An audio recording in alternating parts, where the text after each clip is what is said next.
This is the Heroic Voice, where I talk to comic book creators, people I've worked with, other interesting people, about the history of comics, superheroes, and the current state of the comic book industry. I also discuss current and upcoming projects, current events, and any other topics my guests might be interested in talking about. So subscribe and hit the like button.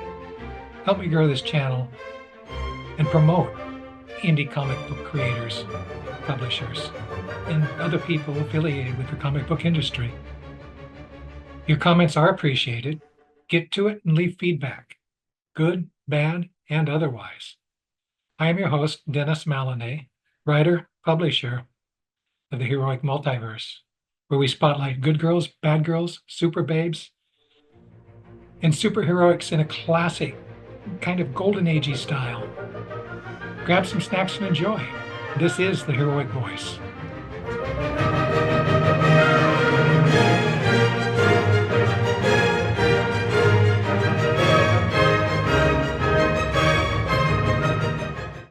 Hi, welcome to the Heroic Voice. I'm here with the very talented, inker, artist, storyboard guy, Aaron Sowd. What is today? It's the almost the end of December as we record this. It's like the 26th, maybe later than that. No, 28th, 28th already. Time sure flies. Only got 3 days left in the year. So, Aaron, I know you've done a lot of work in storyboarding. I mean, I know you've done work for Marvel and DC and Top Cow as an inker. You've also, penciled some stuff, right? Sure. Why don't we start with that stuff that you've done on your own that people should be looking for? Um, if you can, just run us through. Well, actually, run us through from the beginning. Start with the beginning. How did you get into comic books, and what pulled you to them? It was the best of times. It was the worst of times. I grew up on a farm in Ohio, and my sister and I were both homeschooled. So my parents were kind of hippy dippy. They didn't want us to have TV, so we weren't allowed TV right off the bat. So that required us to read a lot of books, and as a result, I drew from an early age. I played violin. I played different instruments. So I that was was going to ask about that. Piano. Did you do piano? uh, Piano, not that good. Yeah. But yeah, violin was the big one for me. But yeah, drawing was so much fun. And then I was so lucky because growing up in Ohio, I think it was Cuyahoga Falls, there's a small little library and they had a box. Well, first of all, they had Tintin comics, which is amazing. So I discovered Tintin and I discovered Asterix and Obelisk, which Yeah, I love. made Yeah. for me as a kid, I was like, oh my gosh, this is like words and pictures. Like this is the best of both worlds. And so these were drawings that I could copy. I could check them out, and they were the nice, trade paperbacks.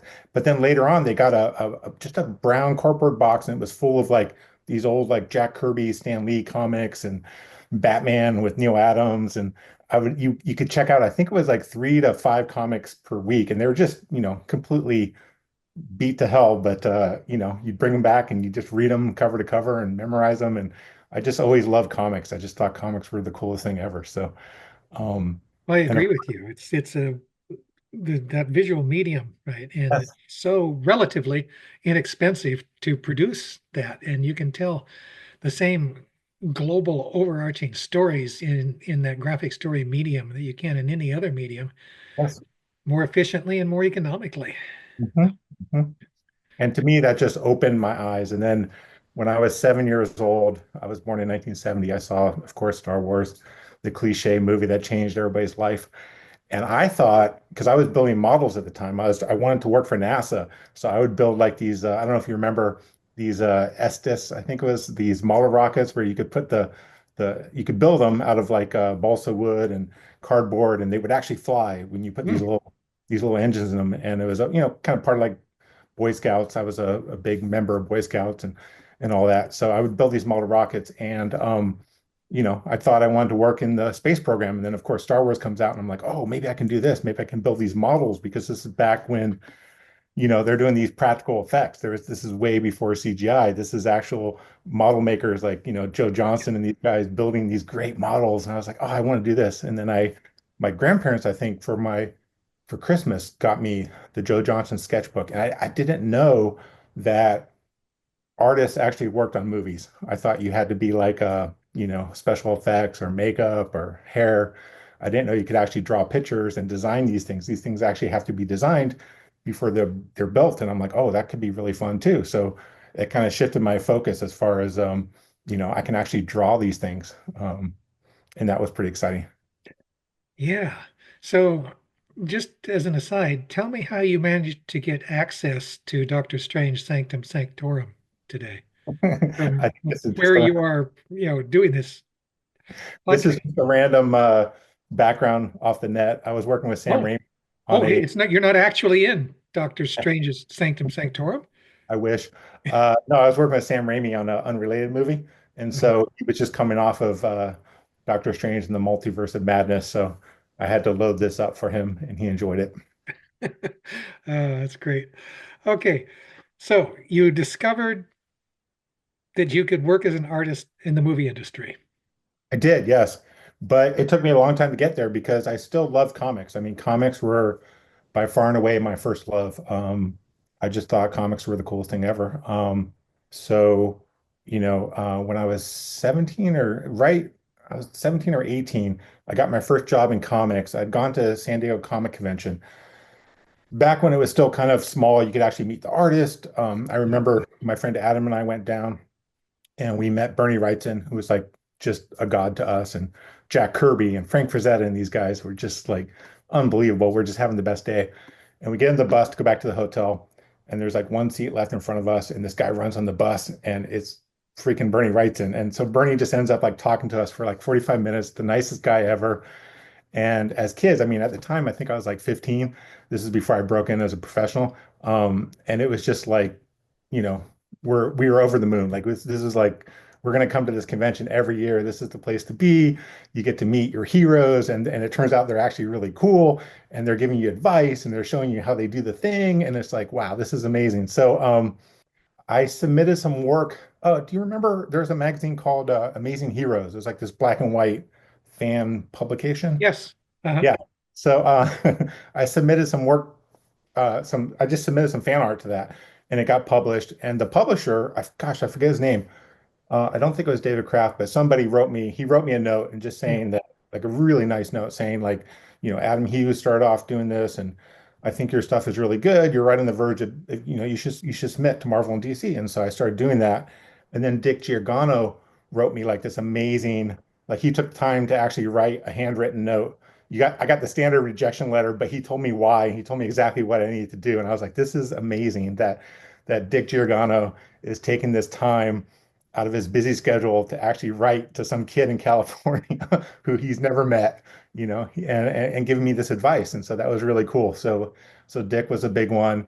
And then I was going to the conventions, and then I submitted some stuff to this small black and white company out of San Diego. And I got hired on the spot, and it wasn't a lot. I think it was like $40 a page for pencils and inks. But I was 17 or 18, so I didn't know any better. And I was like, this is great. I'm getting paid to draw. What company was that? Was that Pacific or? Oh no, I think it was they did all the unauthorized. It was an Elvis Presley comic, the Elvis Presley experience. And Hmm. I didn't know that much about Elvis, so I had to do a bunch of research and it was a fun job while it lasted, and they went out of business and ended up owing me a bunch of money, but it was my foot in the door. We'll see if we can find out what that company was. And we'll Riddles. also see if we can find out who the heck the editor of Amazing Heroes was. I mean, Yes, that was a great yeah, mag. I have the same thing you do. I think I should know who that was, but Yeah, the name just escapes me. yes. Yeah. Okay, so you got your first job with a little dinky company that went out of business, probably simply because you drew for them. What happened next? Oh gosh. After that, I think Malibu was on the cusp of becoming big. Malibu was on the scene. I had some samples at Malibu. And also, I think Mark Silvestri was having a talent search. And Mark Silvestri at the time was still part of Homage Studios, which was Jim Lee, Will Spartasio and Mark Silvestri, and they're all in La Jolla. And so they're having this big talent search because they're, getting ready to start Image, or they had just started Image, I forget. But it was on the back of all the comics, like, submit, this is a talent search, submit your stuff. And I knew I was really close to being, the level of a professional penciler, but I still wasn't quite there. So I'm like, all my friends are going to try to become pencilers. Nobody's trying to be an inker. Inking seems easy. I can ink. And so I got a piece of vellum and I looked at Scott Williams. I tried to it took me like 3 days, 4 days to ink this one page. Um, but I did it well enough that I sent the stuff in, and like a week later, I get this phone call.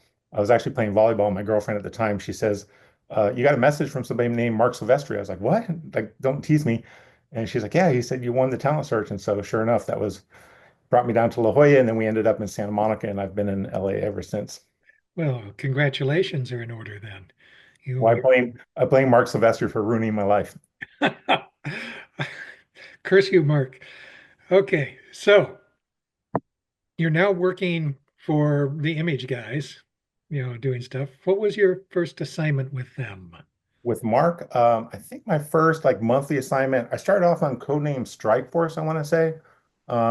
I think I got teamed up with David Finch early on, um, and we were working on some issues of codename Strike Force, and then the first big thing, I think the first issue that I did cover to cover as an inker, me and David, was actually the Cyberforce Annual #1, which was a massive book, and it was a lot of fun. Took us forever, but we were young, and you pull all-nighters, and back then, you're like 25, and I stayed up all night. Yay, I'm gonna stay up all night again.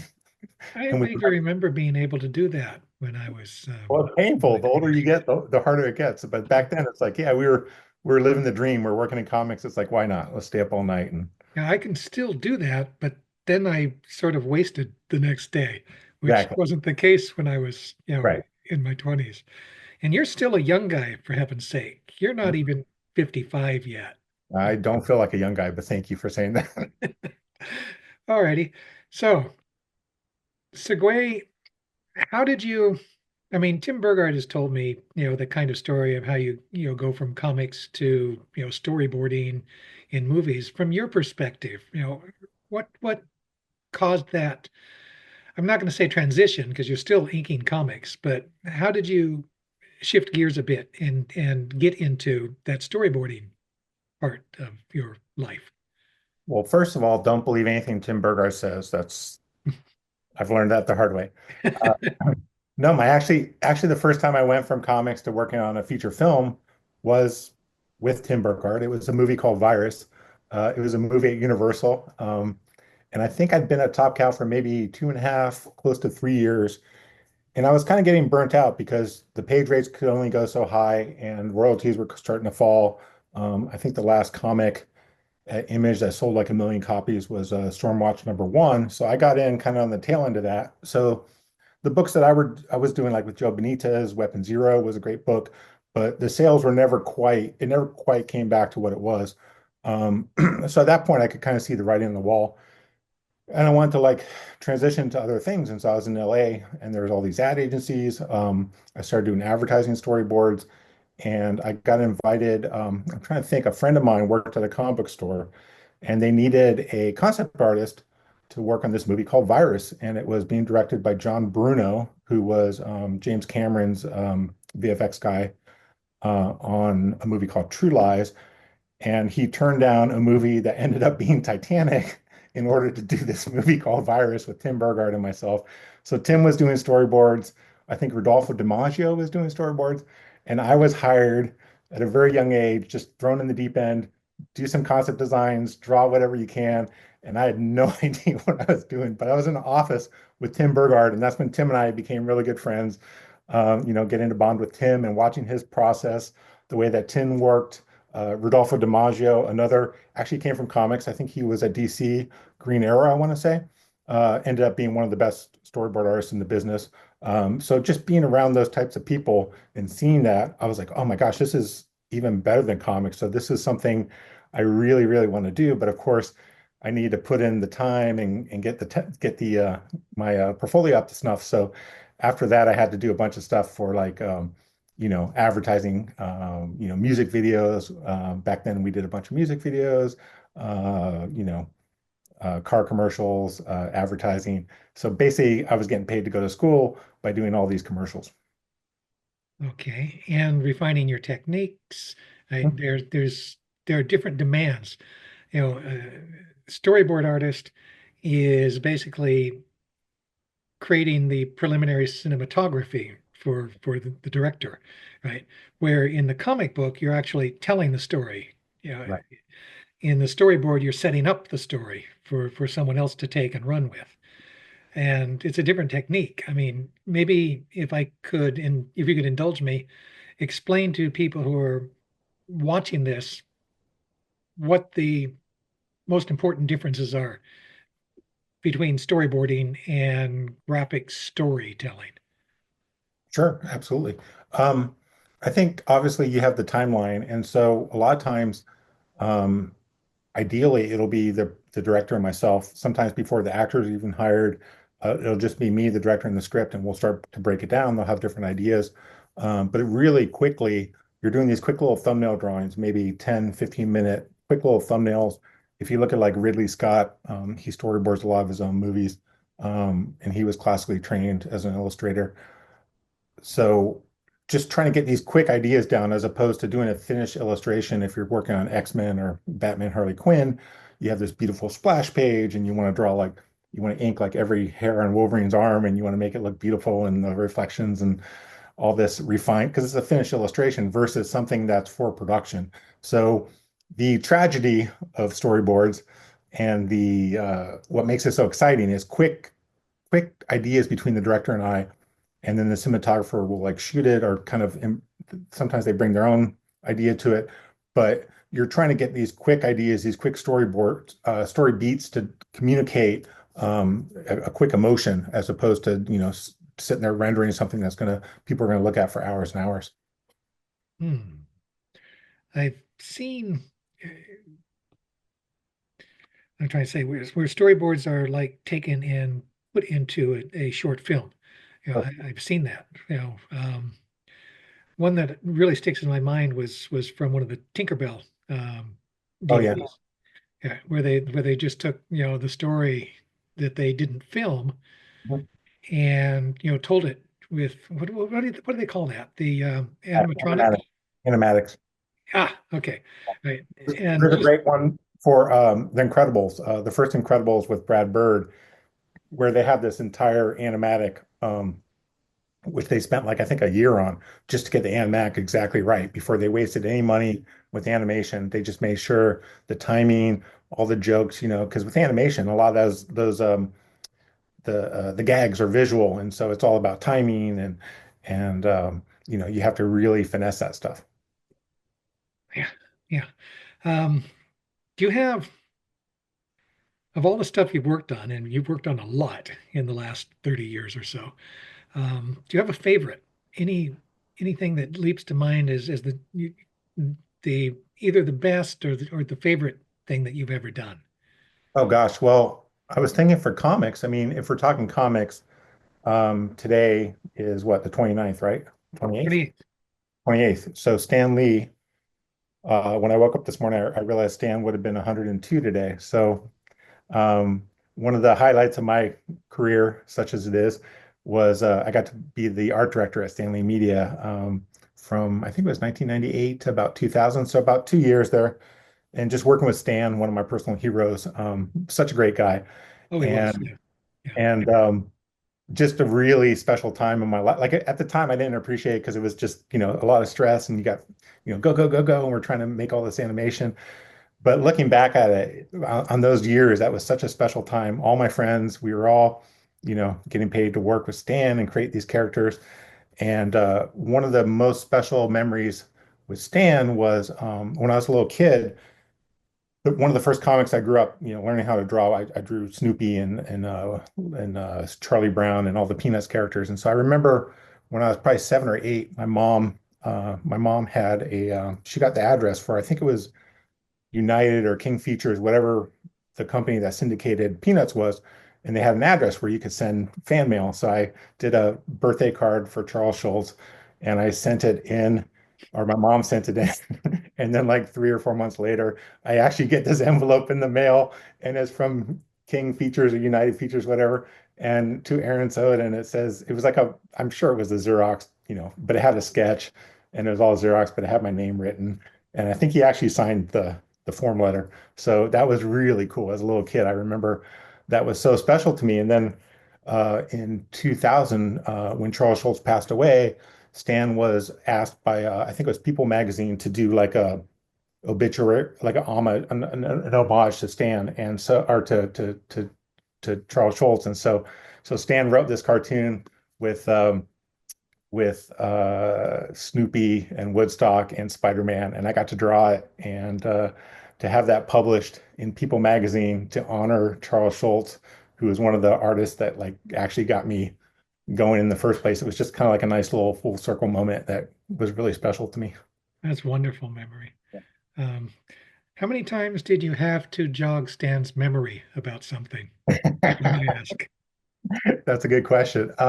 Yeah, Stan was, gosh, let's see. So this was 2000. How old would he have been back then? Yeah, his memory was not the best, but No, he's it never was. He's never had a good memory. never. Uh, you know, he when I first met him, long before you did, right? Yes. He couldn't remember much of Oh, anything. okay. Yeah, but he was a great, great, great person. I loved Stan. Yeah, And just bigger than life. And he taught me a lot of things about, you know, he was like this consummate showman. And, to actually call the Fantastic Four the world's greatest comic magazine. I mean, but then he had like, the Merry Marvel Marching Society and all these things where it's like, making you feel like you're part of the group and you're one of the guys. And it's like this secret club that we all have. And, Stan was really cool that way. yeah, he was. He was. Oh my! Did you ever meet Dick Giordano? I don't think I ever met Dick in person. We just corresponded. And then, Dick must have seen something in you. He wouldn't have taken the time to respond directly to you if he hadn't seen something. I know it was so sweet. I think I still have the letter somewhere. It was like basically the form letter, but then he had written a bunch at the bottom, then flipped it over and written more on the back. And I was like, oh my gosh, this is amazing. And then my big assignment at DC, my first assignment at DC as an inker, Jordan Gorfinkel, we've since become really good friends. He was the editor in the Batman office, and he picked my samples out of this slush pile he said, he made it sound like it was like this giant closet just full. And he just, for some reason, he looked at my samples. He's like, this guy needs work. And he hired me to do Batman Harley Quinn, which became this really popular because Alex Ross did the cover. It was like her official. It had been created. She'd been created by Bruce Timm and For Paul the Dini. animated series. Yeah, Exactly. yeah. And so this was her first official continuity appearance, and it was like this 48-page, like Dark Knight prestige format book. And Paul Dini wrote it, Yvel Guichet penciled it, and I got to ink it. And it was like, I think it's one of the few books that I've done where it's like, every couple months I get a royalty check because it's been in print for like 34 in like all these different countries and all these different languages, and it's like one of the most popular characters ever. So that was kind of like my lucky break at DC was getting to do Batman Harley Quinn. Well, DC and Marvel are both good about royalties. I get the occasional royalty check from Marvel, even Yeah, nice. digitally for stuff. It's not much. I only did a few stories for them, but every so often, they will cut me a check. For So, sure. yeah, it's great. What are you working on today? My last project, I haven't really inked anything in years and years, primarily storyboards, concept designs. I worked on the Simpsons ride at Universal. I was the storyboard artist for that. Universal Studios in Hollywood. There's the Simpsons ride. It's like this 3D motion coaster. And then there's also the Transformers ride. So I storyboarded both of those. I go back and forth between films, TV shows, some video games. I worked on the first God of War. My last movie that I did, I think it's being filmed right now in New Zealand. It's the new Predator movie uh, Oh, called Badlands. So it's the same guy that directed Dan Trachtenberg. He directed the last one, which is called Prey, which is a really nice, like low budget. I don't want to say low budget, but it was like a return to form where it's like this very basic primal take on Predator. And so, he's doing a sequel to that. which I got to work on, which was really fun.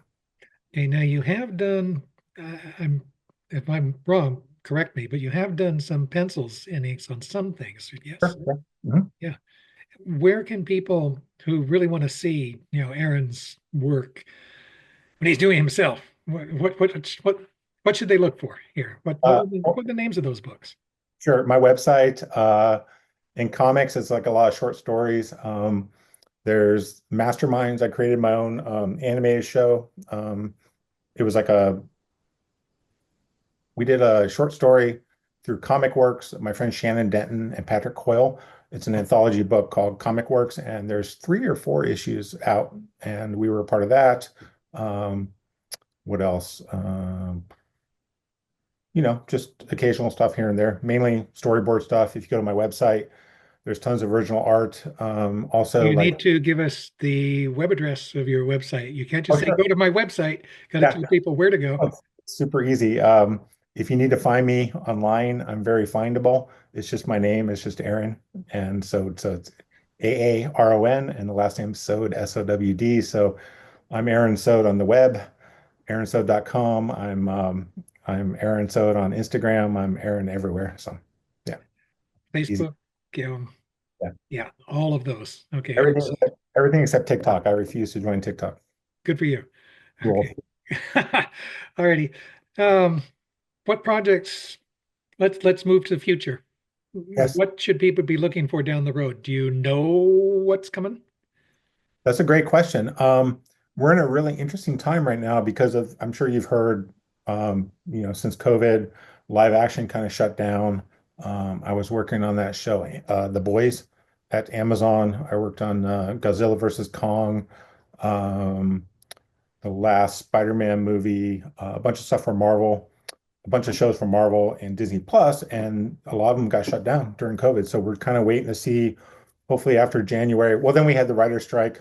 The writers went on strike, and then the actors went on strike. And so we had like these 3 years of just everything like, production for live action really fell off. Yeah.